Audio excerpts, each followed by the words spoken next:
السلام علیکم۔ امید کرتا ہوں کہ آپ سب بخیر و عافیت ہوں گے۔ خمریات یا خمریات کی شاعری یہ کسے کہتے ہیں؟ خمریات ایک ادبی اصطلاح ہے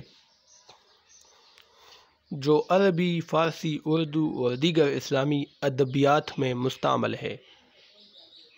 اس کا تعلق خمر یعنی شراب سے ہے۔ خمر عربی زبان کا لفظ ہے، شراب کو کہتے ہیں، اور یہ لفظی طور پر شراب سے متعلق مضامین یا شراب کی شاعری کے لیے استعمال ہوتا ہے۔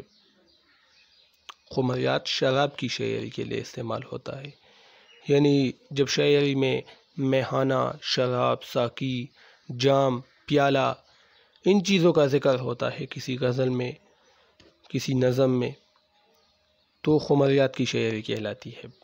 خمریات کی تعریف کیا ہے؟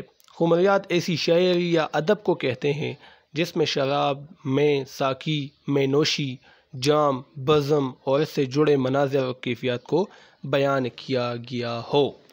جیسا کہ میں نے آپ کو کہا کہ ایسی شاعری جن میں ان چیزوں کا، شراب اور ان کے جتنے بھی لوازمات ہیں، پیالہ ہے، میخانہ ہے، جام ہے، ساغر ہے، ساقی، جتنے بھی چیزیں ہیں شراب سے متعلق، تو یہ خمریات کی شاعری کہلائے گی۔ جب کسی شعر میں ایسی صورتحال ہو، ان چیزوں کا ذکر ہو، تو خمریات پر مبنی شعر ہوگا۔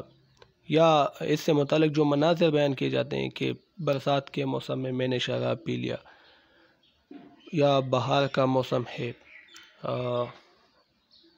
کوئی عاشق ہے تو محبوب کی یاد انہیں آتی ہے کہ پھول نمودار ہو چکے ہیں، پرندے چہک رہے ہیں، اب بھی میرے محبوب نہیں ہے، تو میں شراب پیتا ہوں، اس سے میں مدہوش ہو جاؤں گا۔ تو یہ چیزیں جتنی بھی ہیں یہ خمریات کی شاعری کہلائے گی۔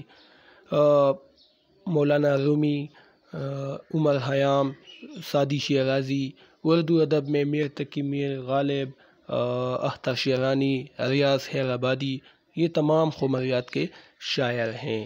ریاض حیدرآبادی کا ایک شعر میں نے یہاں مثال کے طور پر لکھا ہے، اس کے حوالے سے مشہور ہے کہ انہوں نے ایک بھی گھونٹ شراب کا نہیں پیا، شراب کا ایک بھی گھونٹ انہوں نے نہیں پیا، لیکن اس کی ساری شاعری آپ دیکھیں تو اسی طرح شراب پر مبنی ہے، شراب کے حوالے سے ہے ان کی شاعری، یعنی خمریات کے حوالے سے ہے ان چیزوں کا ذکر۔ ایک شعر دیکھیں میں نے یہاں لکھا ہے، اے محتسب نہ پینک، میرے محتسب نہ پینک، ظالم شراب ہے، ارے ظالم شراب ہے۔ دیکھیں محتسب کو کہہ رہا ہے، زاہد کو، ایک عالم کو، کہ اس کو مت پینکو اس کو، یہ شراب ہے، شراب آپ کیوں پینک رہے ہیں، یہ تو ہماری نظر میں مقدس ہیں۔ تو یہ شاعری اس طرح حافظ شیرانی کی ہے، احمد فراز کی دیکھے تو یہی چیزیں، بارش شراب عرش ہے یہ سوچ کر عدم، عبدالحمید عدم کا یہ شعر ہے، بارش شراب عرش ہے یہ سوچ کر عدم، بارش کے سب حروف کو الٹا کے پی گیا، بارش کے تمام حروف آپ الٹا کرے تو اس سے شراب بنتا ہے، بارش شراب، تو عدم کہتے ہیں تو کہ ہم نے پھر پی لیا۔ تو اسی طرح کی شاعری یہ خمریات کی شاعری کہلاتی ہے۔